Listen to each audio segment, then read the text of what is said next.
আজকে তোমাদের সাথে আরেকটি আই মেকআপ টিউটোরিয়াল নিয়ে চলে এলাম। এর জন্য প্রথমে একটি পার্পল শেড নিয়ে এটাকে খুব ভালোভাবে ব্লেন্ড করছি। আর ব্লেন্ডিংটা দেখো, এটা কিন্তু আমি শুধু জাস্ট ইনার কর্নার থেকে শুধু মাঝ বরাবর ব্লেন্ড করেছি।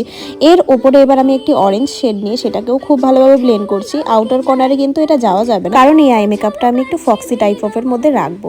এবার আমি ইনার কর্নারে একটি ইয়েলো শেড দিয়েছি। এবার আমি কাট ক্রিজ করে নিচ্ছি। কাট ক্রিজটা এটার মধ্যে খুব ভালোভাবে তোমরা দেখবে যে আমি কিভাবে করছি।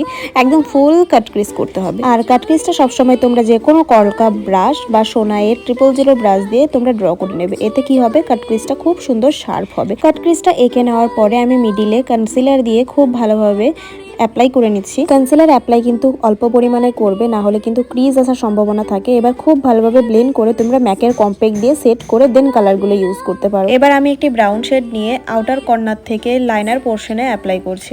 একদম যেটা আমাদের লাইনার পোর্শন, যেখানে লাইনার ইউজ করি সেখানটাই খুব ডার্ক রাখবে, এতে করে আই মেকআপটা আরো ইনহ্যান্স দেখতে লাগবে।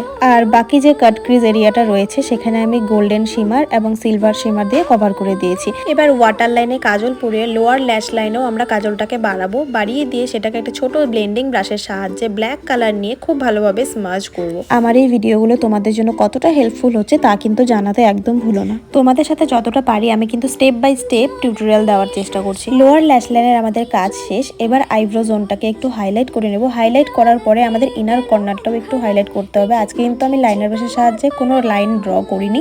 আর এক্সট্রা ফল আউটগুলো কিন্তু ঝাড়তে একদমই ভুলবে না। দেন আমাদের আই মেকআপ কমপ্লিট। এবার শুধু ল্যাশ পরালেই আই মেকআপ ডান হয়ে যাবে। তোমাদের কেমন লাগলো ভিডিওটি অবশ্যই জানিও।